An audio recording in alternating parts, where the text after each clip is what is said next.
power picks, but they've completely modified their draft, even though they're on the same side. Just Rumble now has to be game. banned by DRX, so it's going to be a Tristana first pick. I'm assuming that this time DRX are going to go towards a Corki. That's what I'm assuming. But we'll see. First, it is going to be the Leona and the Zyra. So not opting in for their top lane pick. And of course, they did want to go for a Skarner, and that one has been now banned away. K'Sante locked away for Zeus. And take that one away from Rascal, who has really enjoyed going back to that pick. And Zeri is locked in. So we're looking for a jungler and a support on the side of T1, and now, final pick, there's that Corki. And I think that this is a much better choice into the Tristana, even if I don't think it's good enough. Yeah, well, I think it's a better lane, you know. I mean, the Azir we saw trading pretty heavily, had some moments, but I think Corki with the power in his Gatling gun early on can trade pretty well in the Tristana. You have that better damage profile already for the side of DRX. The one thing is, though, that you haven't responded to AD carry up top, so we can see T1 target that. Top lane probably makes a lot of sense, though there may be some bot lane picks you want to ban out. Lulu going to get denied, so we won't get the Zeri Lulu. Ezreal going again from Teddy. Obviously, did have a good game. I wouldn't be a big fan of Ezreal here, though. Just obviously, Zeri can be quite hard to connect onto, but... Yeah, I wonder what the answer is into the Zeri alongside this Leona. Kai'Sa, I feel like, is a pretty good one. Although I'm not sure how well it fits with the composition, but I think it works well with Leona. We'll see. Alistar going to be taken away. Nautilus is sort of coming to mind at this point in time. Paired with the Zeri, we have seen it work out, and there is that Kai'Sa banned away by T1. So Teddy having to dig a little bit deeper. The Jinx has been something he's played in the past. I think Zyra is his fallback in many, many different games. I feel like the carry potential of the Jinx is a little bit higher, and he is going to lock that one in. Bit of a gambit here, but if they can start to get some of these resets, could be very dangerous, and they're saving Rascal's pick for counter. Diana and Rakan locked in by T1. Okay. I was about to say Diana Rakan, obviously. Yeah, I mean, so was I. We all expected that. I mean, as soon as the Yasuo was locked in, it was a guarantee that we were going to get Diana Rakan, right? Yeah. Oh, wait, sorry. I mean, what? Rock! Rock! It's a rock! You know what? I love it. It's just, you know, I think it went a little bit rapid fire there. T1 CGI, which hadn't been used in many films other than something like Mortal Kombat 2. We have that stuff, and then we have his jungle era where he did like 7 films where you couldn't. He was just in the jungle. Yeah, in the jungle. Yeah, one of them was with Jack Black, and that was pretty cool. I heard he got stranded in the jungle with a camera, and they just used the recording in all those films. Yeah, I think that's exactly what happened. It was very efficient, and Rascal really loves efficiency when it comes to the top lane. We haven't spoken about either of these drafts that were just presented to you, but we don't have to. We've got a game that's incoming, and the drafts will speak for themselves, and they're absolutely beautiful. I cannot wait to see what's going to happen here. Hopefully DRX are going to be able to bring us to a game 3, because it almost feels like Fearless. Yes, I know there's a Zyra in it, but man, let's get amongst it and see what happens in game number 2.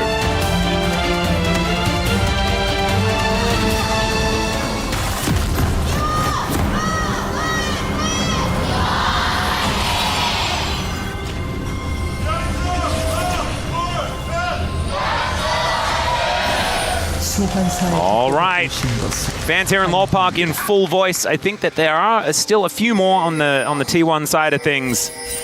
The DRX fans all still trying to get their work done as Teddy. Okay, he's going to find Guma here momentarily. Finds a rocket. You know, honestly, I'm actually kind of feeling pretty good about DRX's composition, because they are going to outrange T1. And I feel like although T1 have engaged tools, they'll be engaging into a Zyra, a Leona, you know, Jinx Chompers. And you don't have to deal with Zeus playing a split pusher anymore. You know, he's playing the K'Sante, which obviously needs to join team fights really to have the relevance.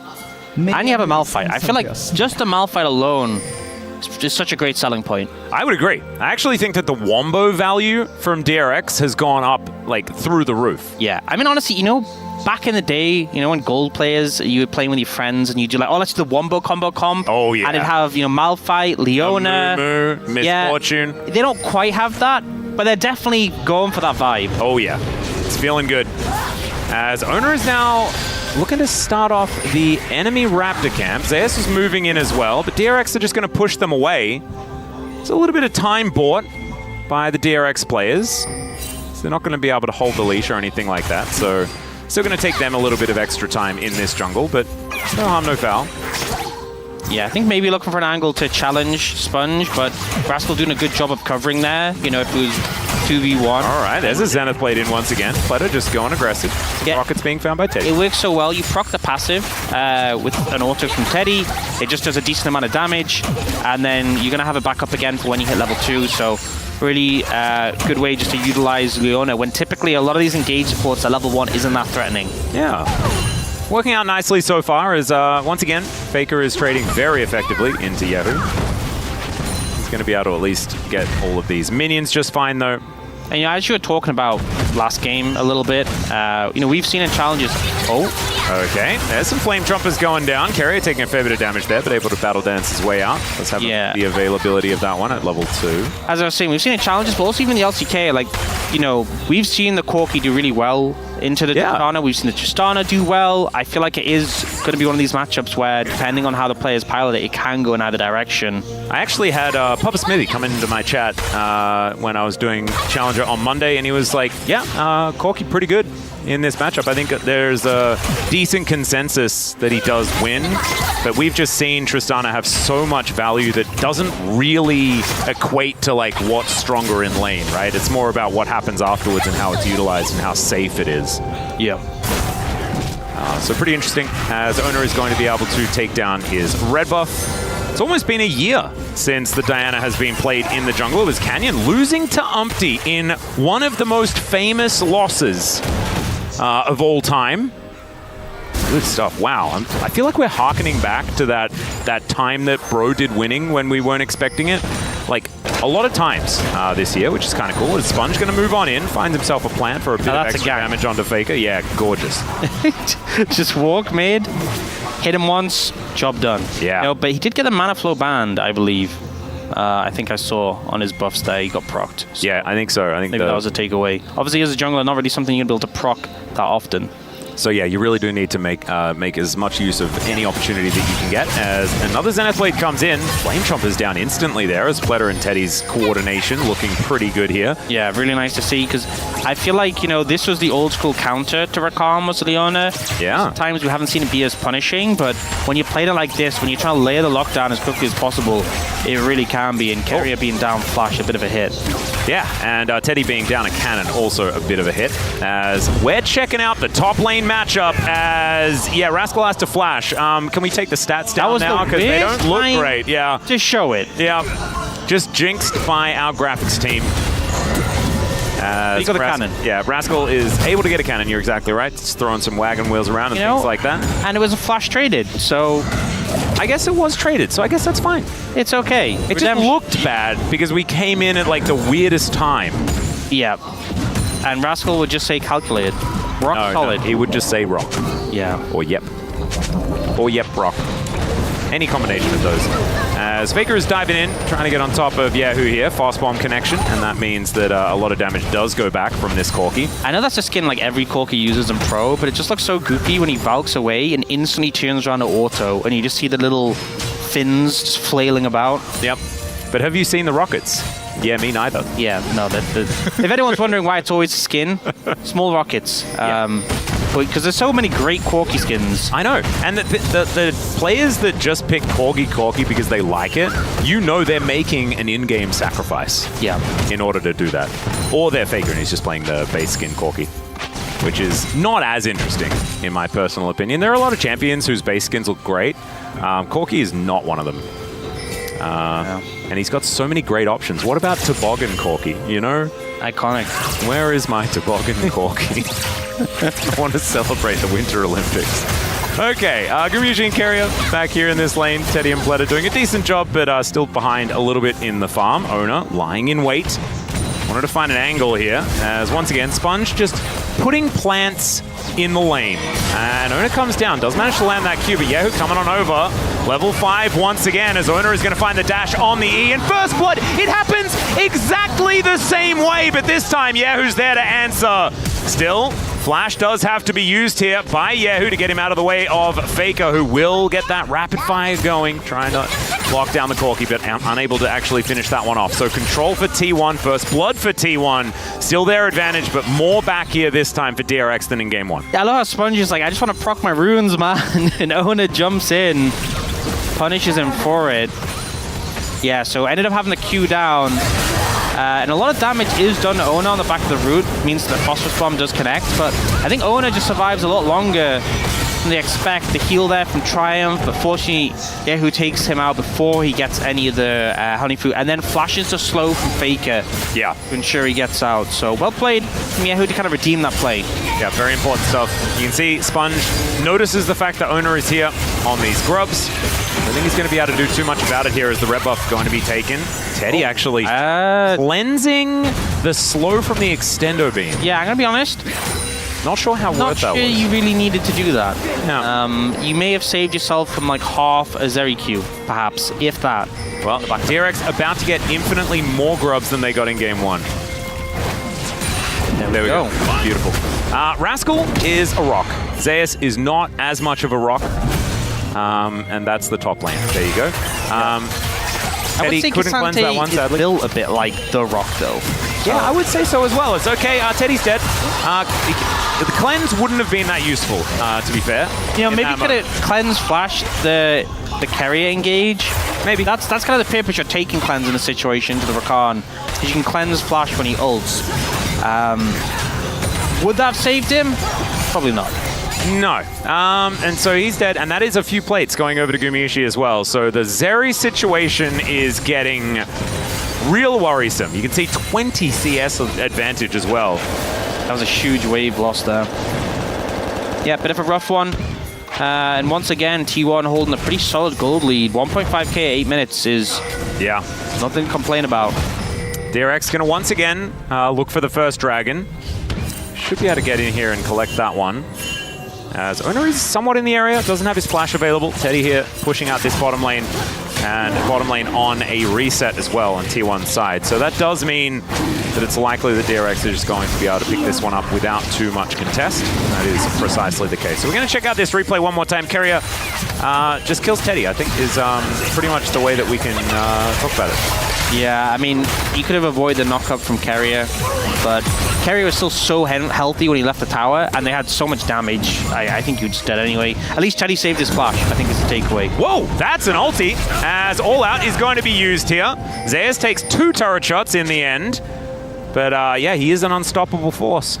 Is this rock, and Rascal, if we have a look, you know, doing fine when it comes to... Super Mega Death Rocket is spotted by absolutely everyone before it is avoided by Zeus. Nicely done there. Yeah, that's the thing. If you're firing it by mid, you know, there's this little thing called voice comms, and T1 are definitely going to be shouting at Zeus, like, watch out, watch out! Yeah. Does mean that he can't get very much of his shopping done before he does complete the back, though, so that could be important. As okay, Sponge moving on up. Ona going to miss the Q. And some plants coming up here. Some teleports getting unleashed in the middle of a bit of a face-off, but... Yeah, and you know, they look like they could potentially challenge Ona there, but Rascal doesn't have ult, so I think the safe call is to back away. Yep. As Keria looking a little bit silly there as Faker getting taken down to 30 still. There's the Solar Flare. It does connect very nicely. Great layering of CC here as Yehu just really wanting to get the damage down onto Ona. Bit of Q value, but the health bars are so low on T1's side. Some free time with the turret should ensue from this one, and DRX, it feels like a step up here in game number 2. That's what I'm feeling right now, as Sponge can smell blood in the water. Gets the plant over. Grasping Roots come down. And there is Zeus on that flank angle. He is at full health, just wanting to find someone to hit with his abilities, but it's Yehu. Oh dear, bit of Owen Wilson as he gets a control ward down. Gumayusi doesn't find the extendo beam. He gets over the wall. Keria not able to lock him up just yet. There's a blast cone there. Valdez, there's a blast cone there, and it is going to be denied. Beautifully done, T1. Lock down the kill onto the enemy mid laner. That one was for Brendan Valdez. That was. Save it. As Keria just barely sidestepping that one. That was pretty cute. As Faker has just pushed Teddy around and slams him into the wall. We'll be able to take the solo kill there. A little bit of an overextension from the Jinx. Oh dear, Teddy not having as good a game here in game number 2 as it was in game number 1. And it feels like just as DRX get a bit of an edge, you see that TP3 mid lane. Let's not draw attention to the caster curse, shall we? And immediately they're punished. T1 just slammed down. That TP from Zay is really well read. Rascal didn't TP in return because they just didn't expect it. And it ends up panning out really badly. Also, Guma having the prio moving up here to capitalize on this. Yehu just had nowhere to go. And honestly, I think he played this as perfectly as you can. There was just nothing more he could do in this flash from Keria. Yeah. Really sharp. I think the flash order, they're really guaranteeing that they're able to lock that one down. So nicely done. DRX with a bit of a fight for vision here towards this top side. Do have some grubs up and available. What they're fighting for. Yep, already. Owner getting to work there. Going to be able to take at least their third. Sponge probably not 6 this time. Yeah, not 6. Probably 5 is what I'm seeing right now. As, all right, there's the engage from Pleta. Finds another solar flare, and the layering of CC is gorgeous. Faker just couldn't do anything the whole time. And now Rascal's a rock. He's flashing, he's dashing, he's getting out of there. He must have ulted in to try and deny something, wasn't able to get a grub, and is now going home with a lack of cooldowns. Did he blast cone in or something? Because he ulted out and then flashed, so... I don't know. We need to see a replay. We can speculate all we want, but I kind of need to know how that went down. Regardless, Rascal does survive, but he burns everything. Yep, and now burns the teleport, so he's made sure that he's getting as much value, like maximum cooldown value right now, as it is all ticking back up again. And now he's burning the minions with Sunfire Cape. Gorgeous. So, yeah, I mean, this was really nice layering of CC. Tristana obviously normally feels safe. Keria blocked the zap. But it all comes together. I think... yeah, he was ulted in. He was ulted in by... I just saw on the minimap. Zayas ulted him into the pit. The timing of that one by Pleta as well. Gets the control ward in, Hex flashes into the brush, and then makes sure that T1 just had no time to react to the Zenith Blade going forward.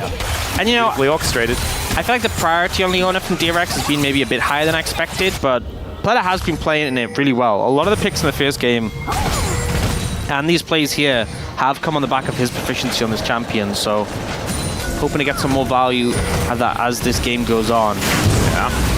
He's considering a bit of a back angle right now. Blue buff collected by Sponge pretty calmly.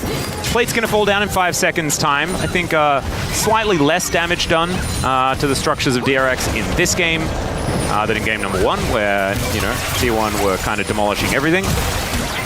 Something that I am worried about, though. They got 5 Void Grubs. Well, last time they had... Yeah, there's the value. Oh, equal plate gold. And the same plates from the same place. There you go. And also, it's equal dragons. As... Oh, man. It was almost not. But Super Mega Death Rocket not quite going to get there. As Yehu doesn't have now his Trinity Force completed. So first items coming in for basically everyone. I think some very important ones, of course, you know, Sponge getting to Liandry's. 2 items is probably what you really want, when Rylaze really allows the synergy to come on through. But Trinity Force, a big one for the Corki. We'll see whether DRX can utilize that as Pleta. Once again, just getting zapped. We saw the goal leave the bottom. Ow. Overall, not doing as bad as last game. But in the AD carry role, it's pretty rough. Most of the goal lead is between the Zeri and the Jinx. And how much winning has Zeri done so far this season? I think a decent amount. Yeah. It's been almost winning champion. All of the winning. Yeah. It's kind of the Zeri thing is Faker going to rocket jump. Pleta looking to come on in here now that that one is on cooldown. Solar Flare avoided completely, and I don't think that was ever going to hit. You know, Pleta's had some good play so far this series, so we'll give him a pass on that one, as it's now Sponge's turn. Flashes, misses, can't really miss that one, but Faker's just going to press W and say, all right. Yeah, not the best overall from DRX. Try to overforce that one. Yeah. And this is why people like Nautilus and Vi. Can't miss with those champions. Yeah. Leona and Zyra, definitely an opportunity to not connect with your skills, and that's what ends up happening. And now, Yehu. The revenge of Faker is coming in here, as now Keria finds the quickness onto multiple members. It's a great Valkyrie, but I don't know whether, even with the flash, that's going to get Yehu out of here, as cut down where he stands. Zayas will take a bit of damage back in the interim, but oh dear. DRX, there have been some good moments, but then there's been some catastrophes, and that was one of them. Yeah, feels like they just overcommitted bot to try and get the kill on a Faker and paid for it so heavily. The global taunt of Faker has been around since 2013, at least. And by at least, I mean like he started playing in 2013. It's been around forever. And it is continuing to be a thing. And this is the punishment that comes off the back of it. Yeah, I mean, Carrier does a great job of setting it up, but especially since Faker gets the reset, nothing he can do there. And they don't even have tools like the ultimate from Sponge to really counteract, so just ends up backfiring pretty heavily. Now, trying to apply pressure to this top tier 1, but again, Carrier moving over to try and combat this. Yeah, should be able to get full information as to the members in the area. Faker has the opportunity to either back away or set up for yet another response. He's been very, very good at absorbing pressure so far this game. Sponge, he gets zapped. It's now Oner on the prowl, wants to find an angle. And the Zyra, of course, in melee range with the Diana is just going to be having a horrible time. Lich Bane now completed. Good sidestep of the zap as Yehu does not want to go anywhere near this T1 bottom lane. And it feels like T1 are really setting the pace of this game, just moving about, applying pressure, and kind of some of the game 1 where they just took structures all over the place. Now looking to go for this mid-tier 2, you can see Zeus has priority bot, he moves over. What can DRX do? Well, I don't know. We'll see whether Pleta has an answer. I think defending the inner turret was an impossibility. That is just going to go down with that one charge from Shelly. So she gets a headache, but going to be worth it here for the extra money in the bank. And Zeus, we thought that he was going to have a bit more trouble split pushing. It's not looking like it too much, although he doesn't do a lot of damage to the turrets. Only 5 grubs as well. Only 5. Only 5. Only 5. Doesn't have very much of that extra damage, you know what I'm saying? He does, and he's still probably going to be a threat in these side lanes. Okay. Let's see whether it's going to be stolen. It isn't. Oner was just waiting for that rotation back, being very patient here in the enemy jungle. As Pleta is going to blast cone his way in, and yeah, they're not going to walk that way, Oner, because Faker showed himself in the top lane. And that's who DRX have decided they're going to kill this game. Yeah, not sure you're going to get any better results than last time with how he's positioning. Yeah. But Dragon spawning at 35 is an Ocean Soul. You know, there is a decent amount of bulky members who get some value from it, but definitely not the highest priority Dragon as far as things go. And yeah, Oner, once again, building up a significant lead. And really, that's where the gold lead's been coming from. Jungle, but also AD carries. Yeah. Is where the big advantages are. Faker actually falling a bit behind in terms of farm, but, you know, he has those 3 kills under his belt, so I don't think he's too bothered at all. Now, DRX heavily coming in for this topside turret. They will zone carry away, and they should be able to get this and an objective bounty, but they are sacrificing Dragon for it. Yeah, if you're going to be thinking about being mean, that was a zoning miss of abilities from Sponge. As the Drake going to be started here by Oner. That's the beauty of Zyra, right? You make abilities, but you spawn plants and they do the job for you. Exactly, that's why I play the champion. Spelt it out, and it is as beautiful as you say. All right, Corki waiting in the wings. Gumayusi spotted on vision here as well, so they know kind of what's coming towards this bottom side, but not really going to get too much out of it. Back to come through, as now Faker, I mean, if at first you don't succeed, try to kill Faker again, I think is how it goes. As Teddy's moving on down towards Sponge. Pleta coming on in once again. All right, just wants to walk up to Faker. Does get Buster shotted, and that was beautifully played. That was so close, though. The Zenith Blade nearly connected, and if it did, he just follows him the whole way. Yeah.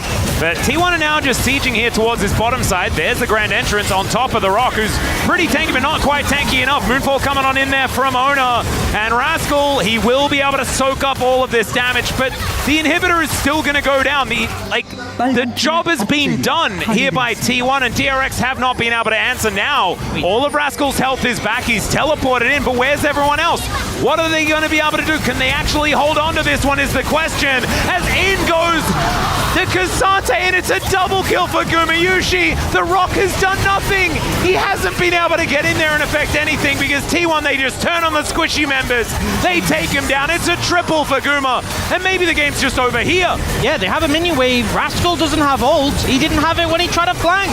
Yeah. And now Teddy's trying to defend the human Nexus. I'm not sure he can do it. They might be able to kill the real Nexus, though, even if they can't kill Teddy. And this game was kind of a game until it was just done. Nexus goes down 21 minutes here for T1 as they'll finish off DRX here in this series. And it feels like game 1, DRX